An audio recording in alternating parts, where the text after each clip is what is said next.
பசியாட்டும் அறக்கட்டளையிலேருந்து எனக்கு சாப்பாட்டு வருது. அல்ஹம்துலில்லாஹ்னு நான் சாப்பிட்றேன். அதை வச்சுதான் என் பிள்ளைங்க 3 பொம்பளை பிள்ளைங்க 3 நோன்பு வைக்குதுங்க, நானும் வைக்கிறேன். 4 பேர் சகருக்கு அதை தான் சாப்பிட்றோம். நான் எங்கள் வீட்டுக்காரர் எனக்கு இல்லை, நான் வேலைக்கு போய் என் 3 பிள்ளைகளையும் காப்பாற்றுறேன். இந்த அக்கா கொடுக்குறத கொஞ்சம் இதை வச்சுதே நான் சாப்பிட்டு இது பண்ணுறேன். கொடுக்குறவங்களுக்கு எல்லாம் நல்லா பறக்கத்தை செய்வானாங்க.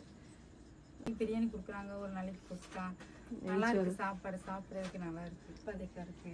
நான் வேலை போயிட்டு வரையில வந்துட்டு நான் இவ்வளோ நேரம் சென்று வரேன், இன்னும் லேட் ஆகும்.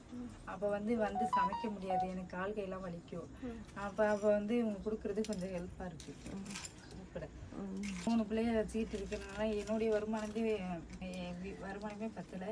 இது பிள்ளைகளுக்காகவே நான் வேலைக்கு போயிட்டு அதை வச்சுதே நான் ஓட்டுறேன். அதில் கடனே அடிச்சுக்கிறேன், சாப்பிட்டுக்கிறேன், வேலை பார்க்குறதில்ல. அது எனக்கு வருமானம் போதாமல் இருக்கு. இந்த குழந்தைங்க 3 பெண் குழந்தைகள். இந்த தாய் கணவர் இல்லாமல் ஒரு விதவை பெண்ணாக இருந்து அவங்களோட வாழ்க்கை உள்ளத்தை பசையுது. அந்த ஓட்டு வீடை கவனிச்சிங்களா? அந்த ஓடுகளை கவனிச்சிங்களா? அதில் தொங்குற அந்த வடிகட்டியை பாருங்களேன். அவங்களுடைய வறுமை தெரியும். எவ்வளோ கஷ்டப்பட்டு இந்த பிள்ளைகளை பாதுகாத்து படிக்க வச்சு ஆளாக்க இந்த தாய் போராடுறா. நம்மளும் இதில் பங்கு பெறணும்னு ஒவ்வொரு உள்ளத்துக்கும் தோணணும். ஏதாவது ஒரு வகையில் இந்த 3 குழந்தைகளுக்கும் மாதம் சாப்பாடு கொடுத்து அவங்கள நல்ல கல்வி கொடுத்து படிக்க வச்சு மார்க்க கல்வி கொடுத்து சிறந்தோர்களாக இந்த சமூகத்தில் ஆளாக்குறதுக்கு மாதம் குறைஞ்சது 10,000 ரூபாய் வேணும்.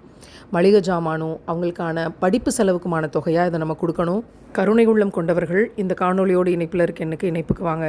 உயிரினும் மேலான உத்தம நபிகள் நாயகம் ஸல்லல்லாஹு அலைஹி வஸல்லம் அவர்கள் சொன்னார்கள், யார் விதவைகளையும் அனாதைகளையும் பேணி பாதுகாத்து உதவி செய்கிறார்களோ அவர்களெல்லாம் அறப்போர் புரிந்தவர்களைப் போல் ஆவார்கள். இரவெல்லாம் நின்று தொழுது பகலெல்லாம் நோன்பு நோற்றவர்களைப் போல் ஆவார்கள்.